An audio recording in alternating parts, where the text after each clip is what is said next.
Okay, good morning, good afternoon, again, whatever time that you're watching this. This is talking about the body paragraphs, your supporting argument paragraphs that we're going to be working on now. I've already done all the lessons and the notes on introduction paragraphs, so you have everything that was supposed to be written completely already in a Google Doc. So now we're moving on to paragraphs 2 and 3 for CP, or for honors 2, 3, and 4, since you have 3 supporting argument paragraphs. So I'm going to go through this, and hopefully this is very clear on what I want you to do and how I want you to organize your evidence and your thoughts. This should be a review because the summer reading paper that we did was formatted the same way. I was calling it CSQT. The Q was the quotes that we were incorporating from your summer reading books. I'm changing it to CSET this time for evidence. So here we go. So if this is my sample thesis statement, my stance that, let's say, I got approved by the teacher, which some of you have not done yet. Make sure that you have gotten that completely approved and that you use the exact wording that we agreed upon. So if my stance was that all U.S. high schools should move to one-to-one technology in the classroom, which is basically just saying that every student should have a laptop or a tablet. And my supporting arguments are, 1, there are an invaluable amount of resources like educational programs and apps that you cannot access without one-to-one technology. And the second argument that I'm giving is it allows for a more personalized learning experience as it better connects the students to the teacher. Okay, so if these are my 2 arguments, and I've created a thesis statement. Literally, the part in red is the part that you see here in red. The stance from the chart is the part in the sentence. And then the part of the sentence that are green is the supporting arguments that I have listed in the chart. So all I did was take my arguments and put it into a cohesive sentence. You should have done this already, okay? And it should already be written and incorporated into an introduction paragraph. So here's my thesis statement that I'm going to be using for this presentation. All U.S. high schools should move to one-to-one technology in the classroom because, reason 1, it provides an invaluable amount of resources like educational programs and apps that you cannot access without one-to-one technology. And, second argument, it allows for a more personalized learning experience as it better connects students to their teachers. Now, if this were honors, I'd need a third argument, so we all have that settled. All right, so I'm going to be showing you how to organize one of your supporting argument paragraphs, and then you're going to do it the exact same way again for your other supporting argument paragraph, or again for honors for both of the other supporting argument paragraphs. So you're going to start off every supporting argument paragraph with a claim, okay? And the claim is the topic sentence. It should be the first sentence of the paragraph. It should introduce the main idea or the main argument of your entire paragraph, and you already have these from your thesis statement.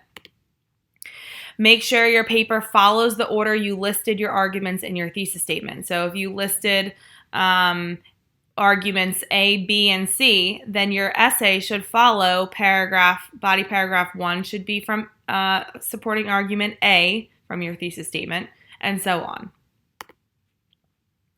Here's an example claim, and all I did was put it into a sentence that was very similar to the argument in the thesis statement. So, if every high school had a laptop or tablet, if every high school student had a laptop or tablet, the amount of organizational tools or educational resources available to the student would be endless and right at their fingertips, available 24/7. So you can play with the wording of this, but it should basically say what your argument is. What is the first thing you listed, your first argument that you listed from your thesis statement? Now, this is the first sentence of this paragraph, and it tells me, as the reader, that this entire paragraph is going to prove how if you had a laptop or a tablet as a student, then there would be many more organizational tools and resources and learning apps and things available to you, and that is why you should have one-to-one technology in the classroom, which supports my thesis statement.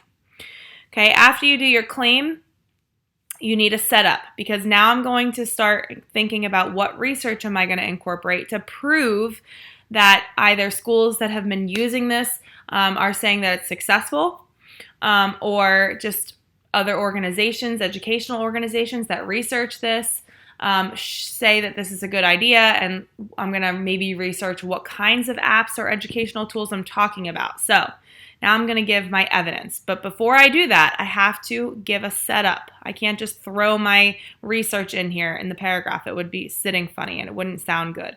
So the setup introduces the evidence by providing the reader with context. It could be information about where you got that information, like information about the source. It could be a preview of what the information is about. Just be careful that you're not giving it away. It needs to be a preview. It could be a detail about why the source or the author or the organization is important to your topic. For example, I could say, according to the United States Department of Education, who has been studying the use of technology in teaching and learning, there are endless digital educational resources and advantages to incorporating one-to-one technology in the classroom. Okay, so I said that basically my evidence is about to come from the United States Department of Education website. Okay, now if you're going to say according to and then give a name, then make sure that you add who that person is. So if it's according to Joe Schmo, then you need to say why Joe Schmo is important and what kind of a person he is. Is he the editor of an article? Is he the head of research at the blah, blah, blah? Okay, so again, don't just say the name of someone and then talk about, what the research is, because I don't care who it's according to if I don't know who the person is. Why should I care about that person's opinion or what research they did? You need to be specific. Okay, after the setup, then is when you can incorporate the evidence. Okay, so the evidence is you're choosing a piece of evidence from a credible source that illustrates your claim. Now, yesterday you watched the video that I gave you about what kinds of evidence that you're looking for and how to pick and make sure that the evidence is credible. You can either quote or paraphrase your evidence. Quoting it means that you're taking it word for word from the source. And paraphrasing it means you're putting it into your own words, but you're not changing the meaning.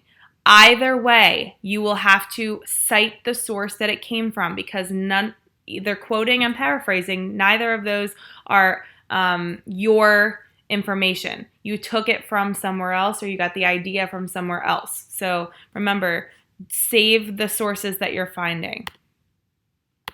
A good piece of evidence will support your claim even out of the context of your paper. It's not too long. It means it's straight to the point, and it comes from, again, a credible source. And it also falls into one of the categories that I gave you in the other presentation yesterday. So here's an example. Schools can use digital resources in a variety of ways to support teaching and learning. Electronic gradebooks, digital portfolios, learning games, and real-time feedback on teacher and student performance are a few ways that technology can be utilized to power learning. So this is a quote coming from, again, the U.S. Department of Education. I would cite this in MLA format. I'm going to give you those notes way at the end here, right before we're about to submit it. So for now, just make sure you know where the source came from, or where the quote or the evidence came from. Then, before you wrap this up, you should first of all explain what the evidence means to you and show how it is relevant to your argument. So put it in your own words. Then you can repeat the setup and the evidence again to give more examples and to incorporate more evidence or research in this paragraph, because just with that one little quote that I gave, that's not enough to prove my point.